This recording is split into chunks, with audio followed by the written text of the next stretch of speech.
Kain po tayo mga idol.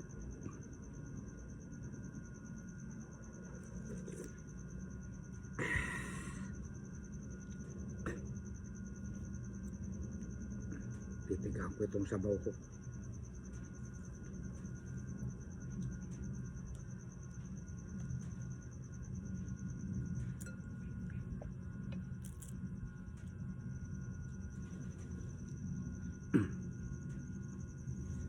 Ito po ulam ni Dereko.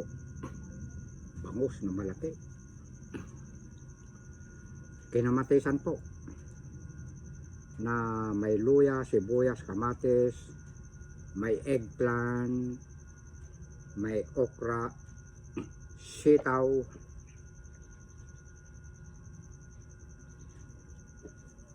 ampalaya, ayan o. Tapos talbos ng kalabasa. Kain po tayo mga idol.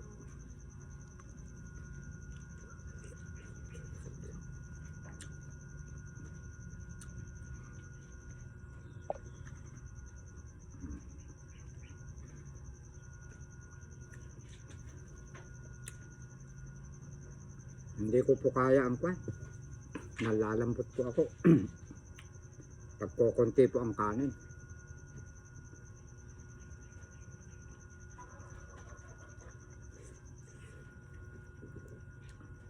Madali po akong magutom kasi malakas po tayo magtrabaho. Ito po yung ampalaya na ko, balang.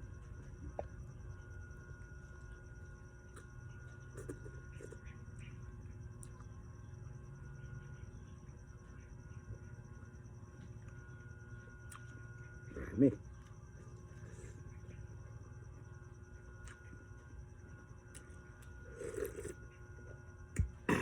Wow. Luya.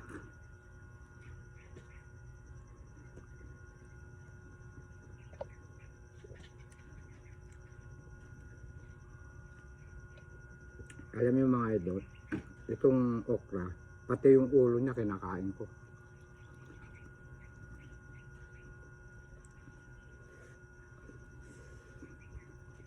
At ganun din po ang eggplant.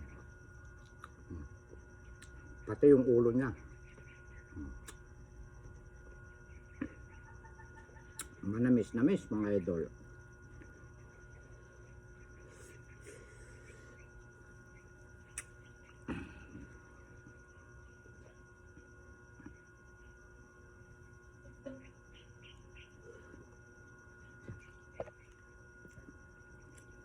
Tahimik po mga pusa ko, aso ko, busog na busog.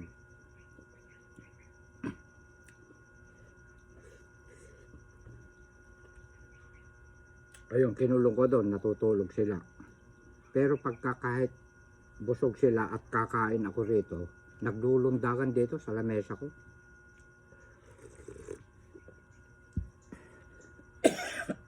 Naku, kasi ito, nagkamali ang higop ko. Manghang. Ito na po yung bida.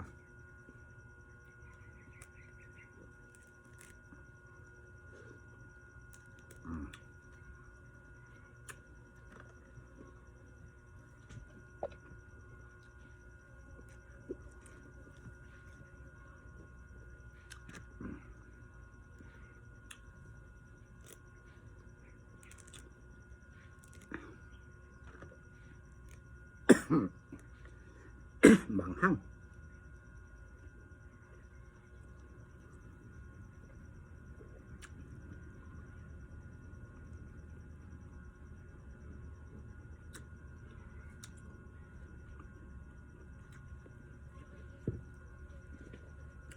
Kapag ang isang tao malakas magtrabaho, malakas kumain, maraming kanin, maraming gulay, pampalakas po yan sa katawan.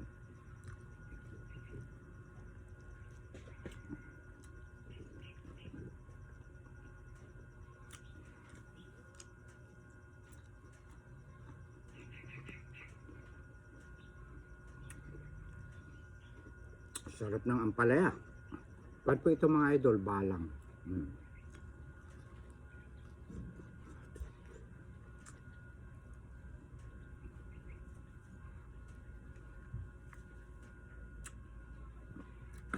Parang mauubos ko ito lahat.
Dahan-dahan ang higot direct, maahanghang.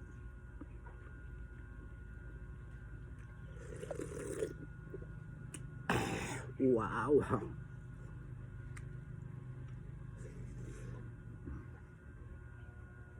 Sili po na panigang, manghang din po ito.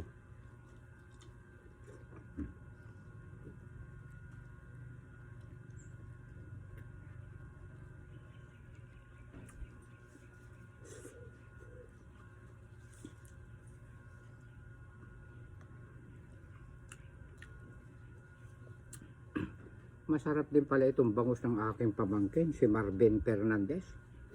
Kahit lumagpas sa dagupan lasang dagupan.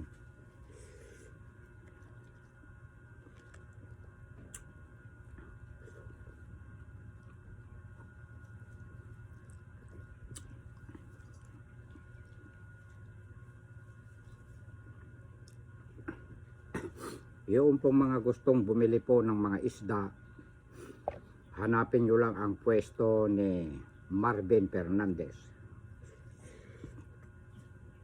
Doon ako nangungutang pagka kapos tayo sa pera.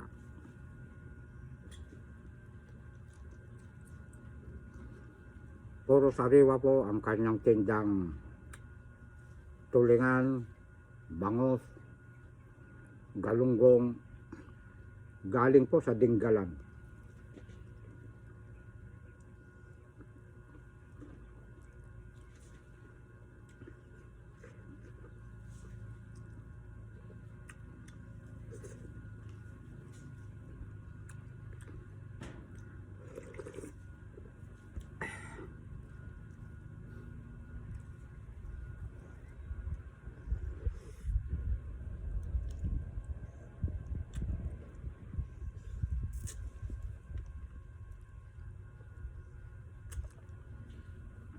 Ang ganda ng bituka niya, oh, brown. Oh, ayan, oh.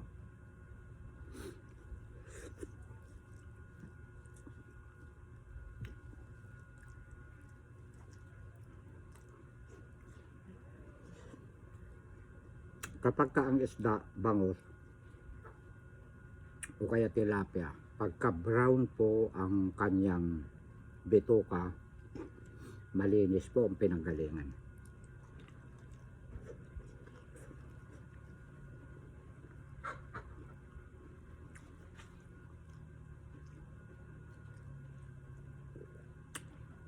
Ito yung atay ng bangus, laki.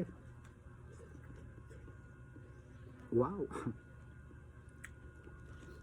Mapait-pait, hindi ko tinanggal yung apto eh. Mahilig kasi ako sa mapapait.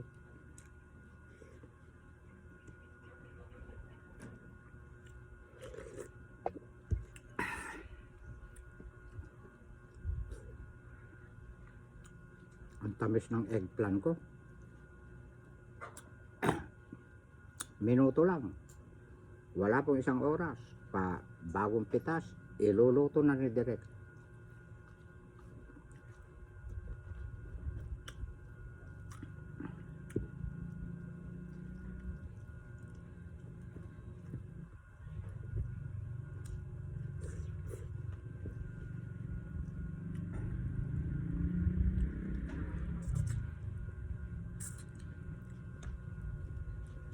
Siya nga po pala mga idol, naghahanap po ako ng magluluto rito.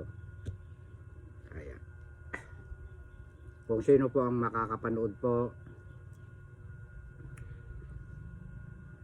pumunta lang po dito, makikipag-usap po kay direct.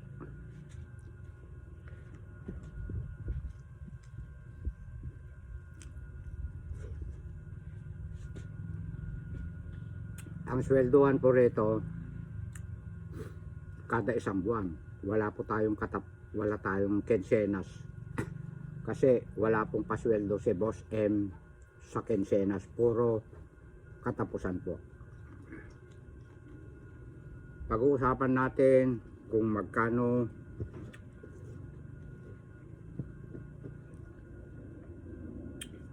ang mapagkakasunduan ang sweldo niya. Sweldo. Yung paglulutuan lang po ako, yung pagkain na naming dalawa. Yan.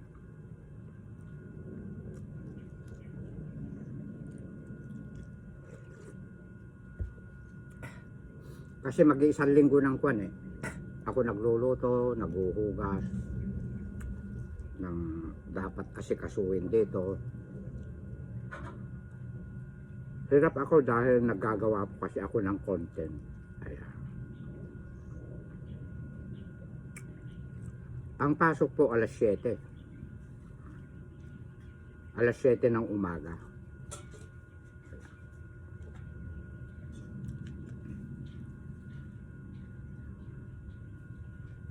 Tapos, alas 3, pwede nang umuwi. Stay out.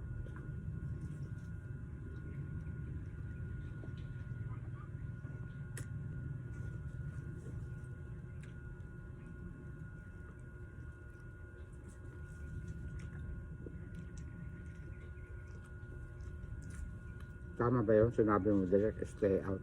Kasi walang tulugan dito.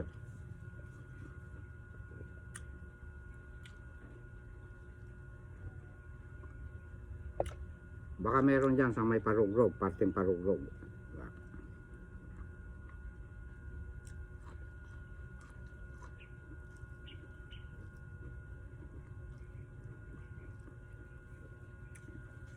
Kasi pagdating ko kasi dito sa umaga, kung ako pang pipitas o ano ang mga iluluto ko, maglilinis ako, magdadamo, magagambol ganun. Kailangan mayroon akong kasama rito na pwede naman ako magpipitas tapos magluluto na. Yung pong kwan ang gusto ko, masarap magluto po ng dinengdeng na hindi po maalat ha. Ayaw ko po ng maalat.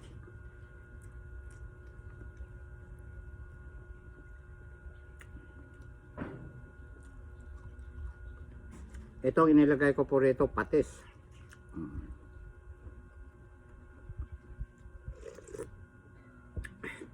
Kaya lang nagbrown-brown na ganyan, namamantyaan nung hinog na sampalok.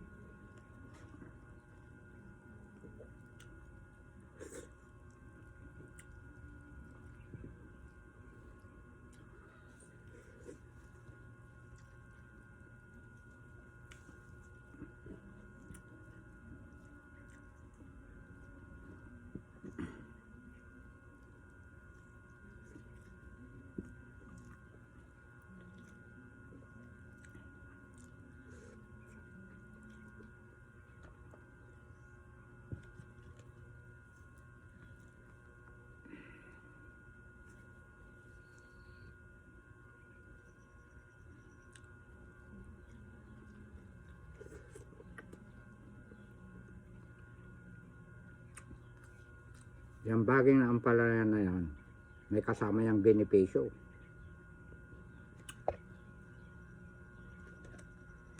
Saka yung mga sanga-sanga na yan,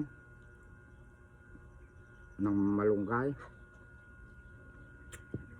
may mga benepisyo lahat yan.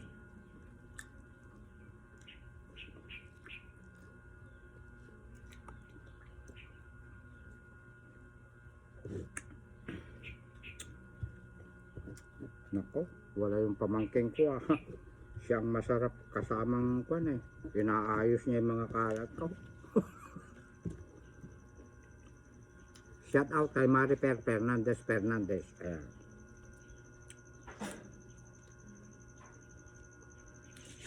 So,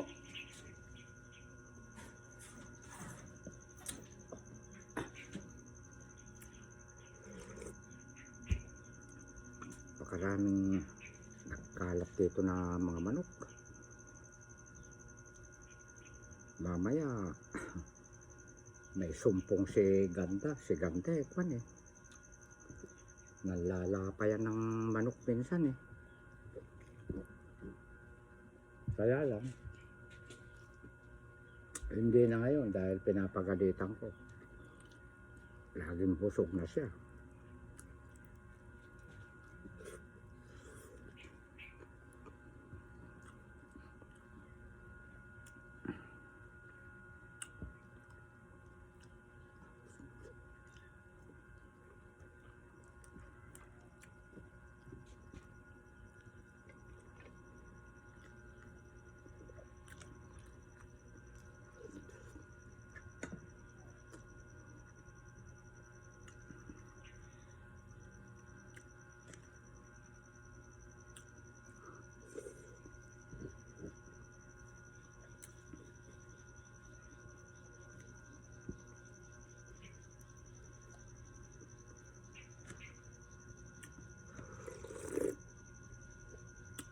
Wow!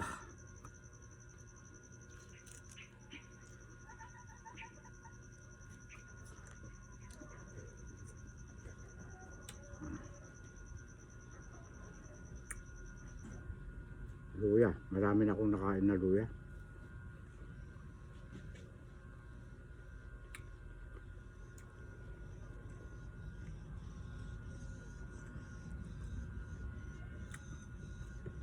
Manamis itong sitaw ko.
Pampalakas ang malunggay, ampalaya.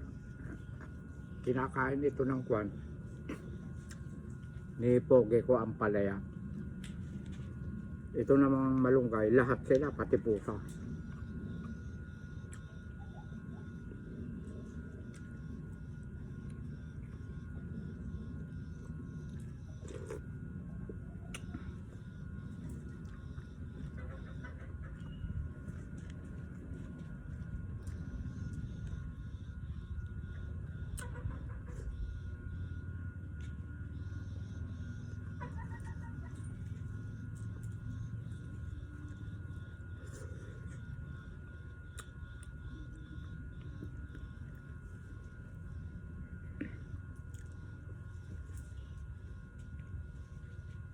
Doon ka.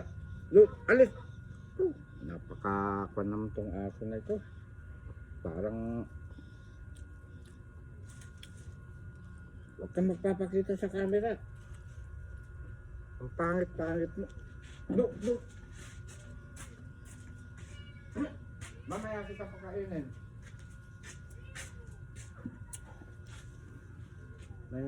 May aso dito na hindi nila naasikaso. Baka mahawa ng sakit yung mga aso ko rito. Minsan binibigyan ko ng pagkain nun pero ibang kainan niya.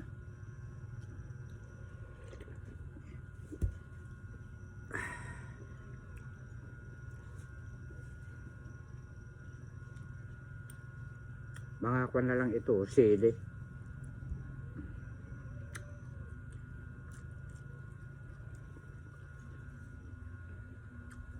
Bubukod ko yun. Ayaw ng aso ko ng sili. Bibigyan ko rin sila ng gulay, mga alaga ko. Ubos ang kanin. Yung pong natitira na konti-konti na ito, talagang sa mga aso ko, naku, iisa natira na malunggay sa mga aso ko.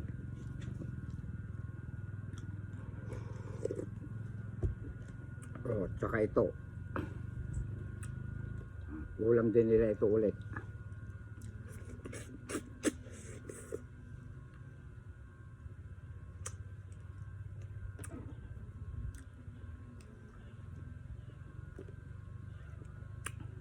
Favorite ko yung pisngi ng bangus tsaka mata.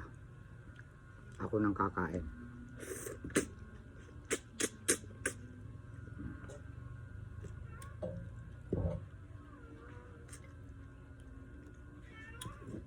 Wow.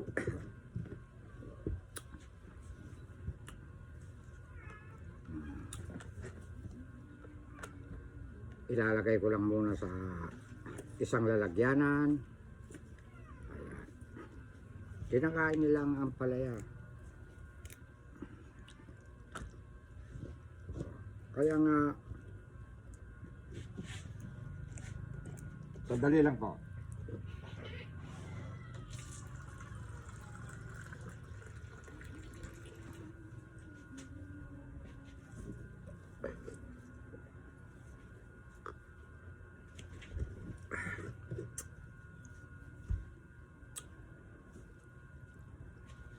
Ulam na ito ng mga aso. Pero mamaya ko ipapakain. Mga alas 2. Tapos mamaya alas 5 pasado, pakakainin ko na naman sila. Uuwi na ako sa baryo. Maraming salamat sa inyong lahat mga idol na walang sawang sumusuporta po kay Direk. Ayan. Mahal na mahal ko po kayong lahat. Ayan. Nang sabi nila, mga viewers ko raw umuunti, followers ko. Hindi po mapigil po. Ang viewers natin, dumadami ng dumadami. Pati po yung mga followers natin, dumadami po ng dumadami. Ayan. Yun po mga idol huwag na pabayaan na lang natin sila. Ayan. Basta tayo, gagawa tayo ng kabutihan. Huwag na lang natin silang pansinin. Ayan. Dahil sabi nga nila, mientras pinapansin, magpapapansin. Ayan. Kaya, pabayaan na lang natin sila. Basta't ang mahalaga, puros kabutihan ang ating gagawin lahat. At alam po nung nasa taas, kung ano ang nilalaman ng ating puso. Ayan. At kung ano rin ang nilalaman ng puso nila. Ayan, magkakaiba-iba. Ayan. At huwag tayong nagtatanim ng sama ng loob ng bawat isa sa atin, sa ating kapwa. Ayan. Daigin natin ang kabutihan, ang kasamaan. Ayan. At maraming salamat. Hanggang dito na lang. I love you all.